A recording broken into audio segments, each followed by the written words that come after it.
সময়ে রাজপথে যে আকাঙ্ক্ষাগুলো নিয়ে যে নতুন বাংলাদেশের প্রত্যয় নিয়ে একত্রিত হয়েছিলেন বাংলাদেশ রাষ্ট্রপতি যে ফেসিবাদী কায়দায় ফেসিবাদী সংবিধানের মধ্য দিয়ে পরিচালিত হয়েছে, সেখান থেকে বাংলাদেশের গ্রহণ করতে বাংলাদেশের কি গণতান্ত্রিক সংবিধান পাবে, বাংলাদেশের শাসন কাঠামো গণতান্ত্রিক হবে, জবাবদিহিতাপূর্ণ হবে এবং একই সাথে ক্ষমতার ভারসাম্য রক্ষা করে ক্ষমতার বিকেন্দ্রীকরণ নিশ্চিত করা হবে। সেই লক্ষ্যগুলোকে মাথায় রেখে আমরা নতুন সংবিধানের কথা মাথায় রেখে নতুন শাসন কাঠামোর কথা মাথায় রেখে ফেসিবাদী ব্যবস্থার বিলোপের দাবিতে 24শে অভ্যুত্থানে আমরা একত্রিত হয়েছিলাম। আমরা দীর্ঘ সময় ধরে জাতীয় ঐক্যমত্য কমিশনের আলোচনায় অংশগ্রহণ করেছি এবং অন্যান্য রাজনৈতিক দল এবং জড়িতদের সঙ্গে আলাপ আলোচনার মধ্য দিয়ে জাতীয় ঐক্যমত্য কমিশন কিছু সিদ্ধান্ত গ্রহণ করেছে ঐক্যমতের ভিত্তিতে। প্রথমে আমরা এর নামকরণের দিকে একটু নজর দিতে চাই। জুলাইয়ের অভ্যুত্থানের প্রেক্ষাপটে মানুষের যে বিপ্লবী আকাঙ্ক্ষা আছে সেটাকে ধারণ করার জন্য রাষ্ট্র কাঠামো পরিচালনার জায়গায় যে বিষয়গুলোতে আমরা একমত হলাম সেগুলোকে যে ডকুমেন্টের মধ্য দিয়ে দলিলের মধ্য দিয়ে গ্রহণ করা হবে সেটা শুরু থেকে জুলাই সনদ হিসেবে তার নামকরণ করা ছিল। কিন্তু আমরা হঠাৎ খেয়াল করছি যে আমাদেরকে কমিশন যখন প্রশ্ন উপস্থাপন করেছেন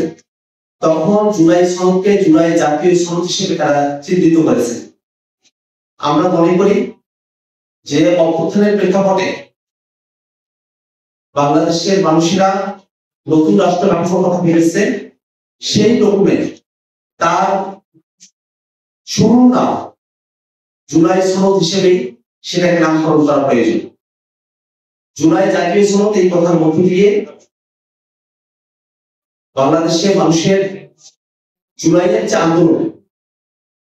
সেই আন্দোলনের সময়কালে মানুষের অবদানের জায়গাগুলোকে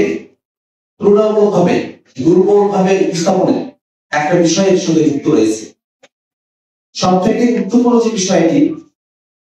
যে জুলাই সনদের বিষয়গুলো নিয়ে আমরা আলোচনা করেছি,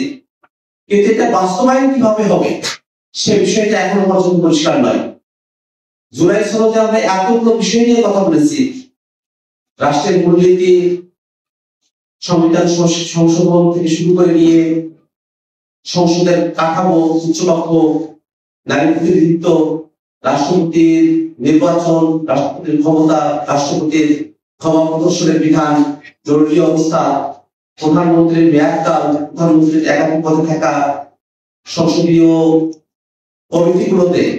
বিরোধী দলের যারা সাংসদ আছেন তাদেরকে সভাপতি করা, এছাড়াও বিচার বিভাগের বিকেন্দ্রীকরণ, বিচার বিভাগের নিয়োগ এবং অন্য কিছু সাংবিধানিক এবং সংবিধিবদ্ধ প্রতিষ্ঠানগুলোতে নিয়োগের কাঠামো, এই প্রত্যেকটা বিষয়ে সরাসরি সংবিধানের সাথে সম্পর্কিত